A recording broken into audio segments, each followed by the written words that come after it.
direction of the play 79 yards. You guys were in 10 straight running plays at one point. I mean, how awesome was it to line up against somebody and know just physically you're just dominating them every play? Well, obviously the line played fantastic today. I couldn't have asked anything more of them.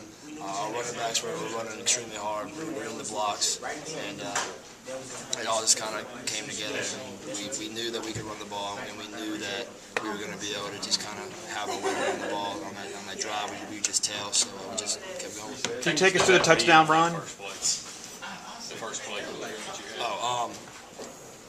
It's kind of almost like a counter play. We have a tight end coming back across, nod at the end, kind of get him to maybe try to wrong shoulder, turn inside, and go block up on the safety of the back, whoever shows up. And if the end kind of crashes down, pull it, follow your tight end, and made a great block, and just it was pretty easy for me to run. On the last touchdown run for you, pretty determined run for yourself. What did you see on that play? Well, I mean, I saw a hole, so I took it, and kind of collapsed, so I tried to make a move and just ended up getting them kind of out of position and cutting back inside. And there was just me and one guy left, and I mean, how hard my team worked for me all day. I mean, there was no way I was going to be able to not score that for them. It seems like Aries Williams gets just stronger as the game goes on. Why do you think that is? I mean, he's a phenomenal athlete. He's a freak. I mean, I think the more he gets hit, the more fired up he gets. So I think the more touches he gets, the more he gets going in his mind, the harder he's going to go. There's some red zone opportunities with turnovers and then some empty trips deep into their territory. What was it? What does it say about the guys to even finish off that game with that drive there to get that touchdown to go up by 2 scores? Well, I mean, the red zone turnovers are obviously on me. There's just some bad passes, bad reads. Got to be better. Obviously, we drove the field pretty easily. Just kind of couldn't quite put it together in the red zone, which has kind of been a story of the season. But I think that we're improving and we're getting better with it. And we're just going to keep working on it and keep getting better. Can you talk about what went through your head when you took that final knee?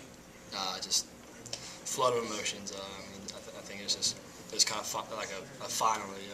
We finally put it all together, and we finally played how we can play against a great team. I mean, we came out on top, so it was definitely overwhelming. Dan talked about how you might have had the toughest job he's seen here because you had to replace the most popular player that's ever played here. Have you, because he was so charismatic, did it take a while for you to just kind of learn your own leadership style, learn how you have to do things? I mean, do you feel more comfortable, I guess, now in that role? Well, I mean, obviously every person's different, and every leader is going to lead a different way. He was a very outspoken, very, very hard-driven. People just kind of swarmed him. People wanted to follow him, and that just wasn't exactly what I had going for me. So I just had to, leadership-wise, I just kind of had to try to play as best I could and just hope that my play would get people to follow behind me and to lift me up and to work hard for me. And it happened. We're gelling as a team really well, and looking good going forward. How often did you find yourself maybe trying to be too much like him and not trying to just be your own self and be Nick Fitzgerald? I mean, it's hard replacing someone like that because all that he did, all the attributes that he had. He was obviously a great leader. I think just myself, I knew I wasn't that kind of guy, so I was going to be how I was and just try to make it work for myself and flex when I needed to flex to kind of, I guess you say flex to try to just kind of be like him in certain ways. A lot that I learned from him as a leader. Obviously, he instilled a lot in me, and I use that, but still, I don't get out of my own personality. Mullen said that Brian Johnson called about half the plays today. Your thoughts on that, and how do you think that'll kind of work moving forward? Well, Coach Johnson's a phenomenal play caller. He was the offensive coordinator at Utah before he came here, and they were very good on offense. So obviously he has a keen knowledge for the sport. He knows patterns. He knows when to call different plays, what's going to work, what's not going to work. So I think maybe moving forward we'll see more of that. When you guys were talking, there, especially your call carries, you seem to hesitate right there, look at something and change the direction. What were some of the keys you were looking for from their defense to make your decisions? Ask him one thing. I apologize.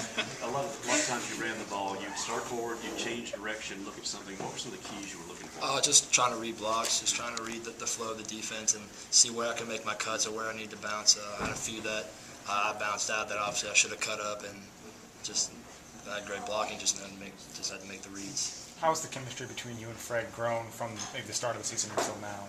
I mean, it's obviously gotten better and better every day, every week.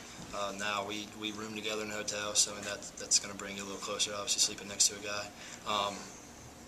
But I think just as we've worked with each other more and more throughout the summer and then throughout this season, it's just kind of grown and we kind of gel together. Does he ever talk about the records he's breaking or on the verge of breaking? Nah, he's just a very mellow kind of go with the flow. I mean, he's not gonna talk himself up. He's gonna more talk somebody else up than anything else. What is it about him that makes him, a better target than, some other guys that you played with?